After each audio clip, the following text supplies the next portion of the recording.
but it was a long week for Aaron Rodgers from a PR standpoint. There's no need to rehash everything that occurred. We all know it by now. If you're watching this show, you know it. We've got plenty of stories at PFT. He gave us content that carried us through the whole weekend with the 45 minutes on Pat McAfee's show on Friday. But you know what, Mike? I really do wonder what Aaron Rodgers is thinking right now, because it's one thing for guys like me to call him out, to criticize him, to poke through his word salad, to hold him accountable, because he can brush me off as a nobody.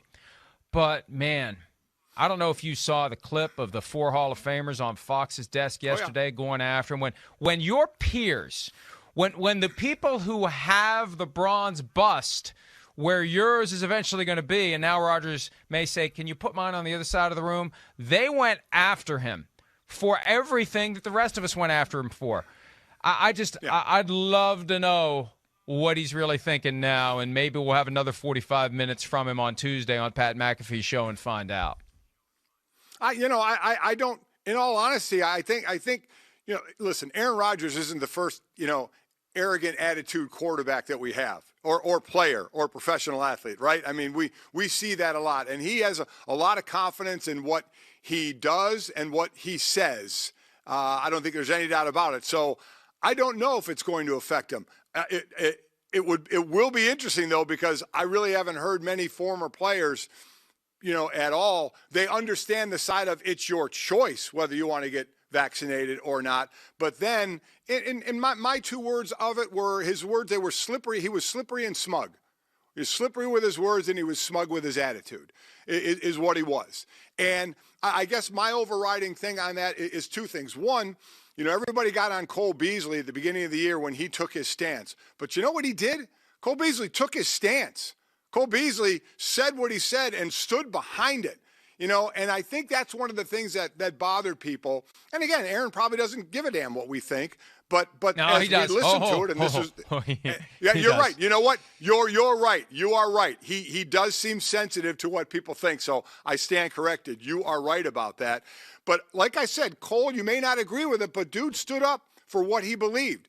And Aaron tried to kind of meander, as I said, slippery. He was slippery with his words. So, and again, no sense in rehashing all of it. To me, that is part of it, and that's an intangible of what he thinks everybody will think of him. The tangible is what's going to happen now because of who was complicit. Did Green Bay know and not do anything because they didn't want to hit this guy off anymore who was already kind of mad at them? Was the league, did they know if he wasn't following, with the media in the line of, well, I think it's a dumb rule? Well, great. There's a lot of dumb rules out there that I think are as well. But you know what? You're still, you can try and fight them all you want.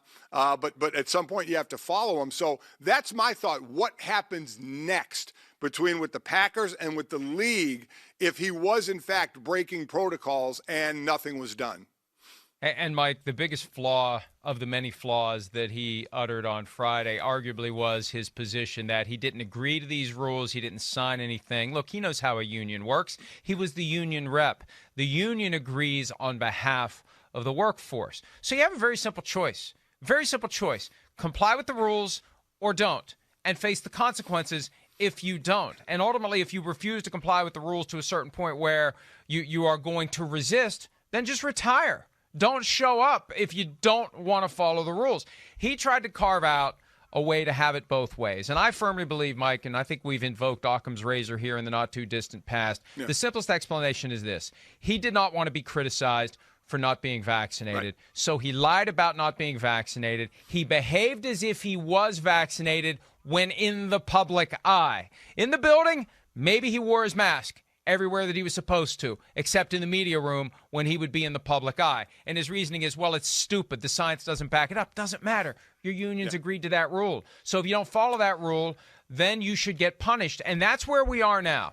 The NFL, which was asleep at the switch, frankly. We all saw that he wasn't wearing a mask at press conferences, but we assumed he was vaccinated because of what he said on August 26th. The league knew the truth. The league saw him doing these press conferences unvaccinated. The league did jack diddly squat and relied on the Packers, who already have a tenuous and frayed relationship with Aaron Rodgers, to antagonize him even more. That's what's so stupid about this entire construct. Are you kidding me? The team has to chase the guy around and say, wear your mask or else, wear your mask or else, when they're already worried about him getting up and going home with his helmet and his football? That's asinine. So now, here's where it stands, Mike. The league's looking into the number of past violations. The league could fine Aaron Rodgers, fine the Packers. No suspension for Rodgers, no loss of draft picks for the Packers, because even though the policy says repeat violations could result in a suspension of a player, the league doesn't view it as a repeat violation, even if it's multiple violations, technically repeated violations. In the league's eyes, it's only a repeat violation if you've been punished for it and told not to do it again. Then after that is when the discipline graduates, which is an acknowledgement of the fact that they were asleep at the switch, because he got away with it all those times. He's going to get punished for all those times. It's never going to be treated as a repeat violation unless he does it again when he comes back. You know, there is something that goes on within teams, and I think certainly within the league, that no team will want to admit or a league will want to admit. There's a hierarchy. There just is. There just is. And you know who knows it the most is players. Players in a locker room know exactly where they stand and know exactly what will happen to me if that situation happened, and what would happen to the star quarterback if that situation happened. They're just different within teams. And again, how much did the league know? How complicit are they? That I don't know. That, you know, you and others who dig inside the league, you know, can find that out, or at some point maybe they'll say. But there is a hierarchy, and sometimes that hierarchy is behind the scenes of we're not going to do things until maybe you get caught with your hand in the cookie jar. And who got caught with their hand in their cookie jar in this one? Was it the Packers? Was it the league? Was it one or the other? Was it both who did? So now all of a sudden you have all kind of egg on your face, and how do you come out of this one? Because it started with Aaron Rodgers, you know, being, you know, the way he was. Again, I'll use the word slippery with his words. So we all thought one thing, but there was another thing there, and as we all know, he did everything behind the scenes, outside of the public eye, how he was supposed to do it. But as I said, what happens now? And you just laid out some of the things that can happen, and that will be the interesting thing in this investigation, is what comes of it. Because there are other players, while most players are vaccinated, there are others who aren't, and there are probably a lot of people who don't think all the rules are very smart or good rules. But again, the union agreed to them. And that's always been another thing, and not just with Aaron in this situation, but in other union-related issues where all of a sudden high-profile players come out and complain about what the union is doing. And my thought has always been, and this is, again, something that I'd have to find out first, are those players talking to the union first? Did Aaron Rodgers talk to J.C. Tretter, the president of the Players Association, or DeMaurice Smith when all this was getting worked out, and have his input? Maybe he did. I don't know that. But a lot of times what happens is you just criticize after the fact when you are such a big part of it that you could be involved in it earlier, and maybe you won't change what's going on, but at least be involved. And again, I don't know if he was or he wasn't. I hope he was, because you want your high-profile players involved in the union and some of the decisions and ways that they want to go, not just to be critical of what they agreed to after the fact. He did say during that August 25 press conference he had spoken to J.C. J.C. Tretter is the union president, a former Packers teammate.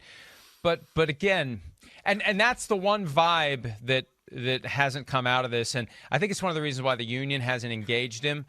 He has yet to blame the union publicly for these rules. Others have. Cole Beasley did. And the other reason the union hasn't engaged him, Mike, is very simple. The union does not want players with big platforms spouting anti-vaccine rhetoric, because there may be somebody somewhere, and I don't know how many people fall into this category at this point, but there may be somebody somewhere who's not decided. And hearing from Aaron Rodgers could be the thing that allows them to say, I didn't get it, and I'm not getting it, and I'm glad I'm not getting it. So the union has been very reluctant to push and to fight with members who are against the vaccination. It's not a mandate, but the way they've set it up. Aaron's right. They set it up in a way to create many incentives for the players to get vaccinated and incentives for the teams to get rid of players who aren't vaccinated. He's right about that. But again, those are the rules. Simple choice. Simple choice. You don't want to get vaccinated? That's your business. You have the right to not get vaccinated. But yes, they've created the rules in a way that makes it harder for you to be unvaccinated, much harder to be unvaccinated than to be vaccinated. Yeah, it makes you have to make that choice. Some of the things Aaron said, he was spot on, without question, about how some of the rules are. And I look at some of them and just kind of shake my head and say, okay, that's like wearing the big A, on your shirt, That's what they're doing out there, and you kind of scratch your head at times and maybe don't want to agree with it. But like I said, I'm glad at least there was the conversation there, and sometimes the conversation can only go so far. But now the important things here: what tangible is going to happen, if anything, to the Packers or Aaron Rodgers with fines and such, as you mentioned, no suspension or anything, and then how soon will he be able to be back this week? Because as far as football is concerned, the Green Bay Packers need Aaron Rodgers as their quarterback to go as far as they can go. The next flashpoint, Mike, is when it's time for him to do a press conference in the building. Will he wear a mask? Will he refuse to do the press conference? Where is that going to go from here? And on the broader radar screen of possibilities, this is just a tiny blip that is out on the edge. I still think there's a chance, small as it may be, there's a chance that between all the stuff he's dealt with the Packers, the things that caused him to be a 50-50 proposition on retirement before training camp opened, the hassle that he's feeling now from the league, if they send him a letter saying, here's your fine, whether it's $15,000 or 15 times 15,000 for all of his violations, whatever it is, plus a warning that if you continue to do this, you will be suspended. What if he welcomes and embraces the victim role to the extreme and says, I'm done. I'm out. See you later. I'm not saying it's going to happen, but I think that we need to, on this big-ass radar screen, pardon me, sorry, London, out on the edge, it's blipping very faintly, but based on what he did on Friday and based on what he's going to be doing going forward and the mandates he's going to get from the NFL, thou shalt comply, and he quotes MLK when he shouldn't have. If he really believed everything he said Friday, I guess that's my point. If he believed everything he said Friday, the battle lines may be drawn. And one of the outcomes very well may be Aaron Rodgers says, have fun with Jordan Love, NFL. Have fun without me. I'm done. I'm out. See you later.